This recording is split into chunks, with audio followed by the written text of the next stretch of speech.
آمنة خالية من الأهداف. كرة سريعة لمصلحة المنتخب العراقي، يتقدم حاضر وكرة تحول صح الآن الكرة صح في الجهة اليسرى لمصلحة المنتخب العراقي، مرور ناجح وتسديد. حلوة خيار التسديد كان حاضر من يونس محمود. يونس اللي مر بهذا الشكل الممتاز من إميرتون، تقدم من إميرتون ولعب الكرة قوية يحولها مارك شواريز إلى ضربة ركنية لمصلحة المنتخب، إلى الضربة الحرة المباشرة اللي تلعب. حلوة المنتخب العراقي عند مضي 22 دقيقة. الضربة الحرة تلعب بالحق، الجول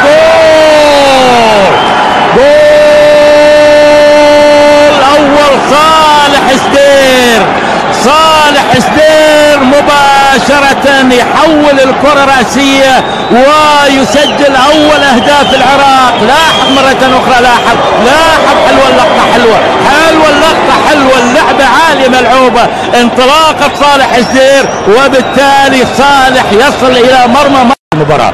استراليا تهاجم الآن بواسطة إميرتون، الكرة ملعوبة والرأسية في الجول مع بداية الشوط الثاني لهذه المباراة. ومن كرة إميرتون تلقى، يلعب الكرة عالية على رأس مارك فيدوكا، وفيدوكا يسجل هدف التعادل في وقت مبكر جدا، بل في الدقيقة الأولى مارك فيدوكا يسجل الهدف الأول لأستراليا.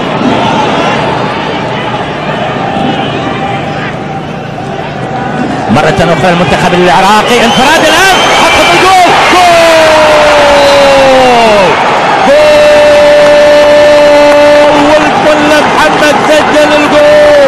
والملا محمد سجل الجول، هوار ملا محمد سجل الجول وأتى بالهدف الثاني لمصلحة المنتخب العراقي.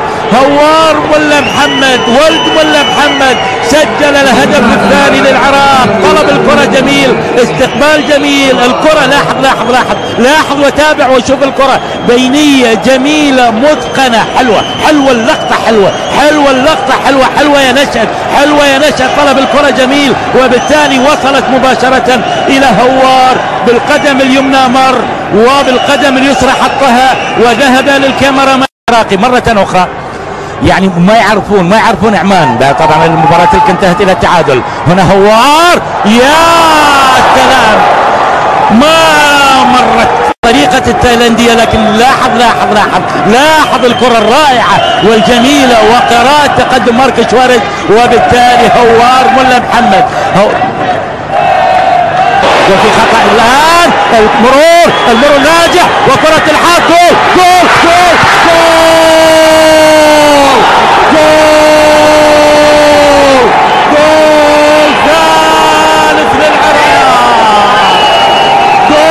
ثالث للعراق. العراق خلاص، العراق أمنها، العراق أجادها.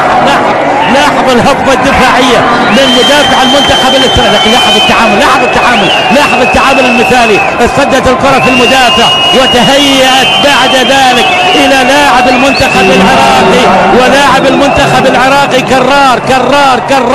كرار يأتي بالثالث وينهي المهمة الآن لمصلحة المنتخب العراقي.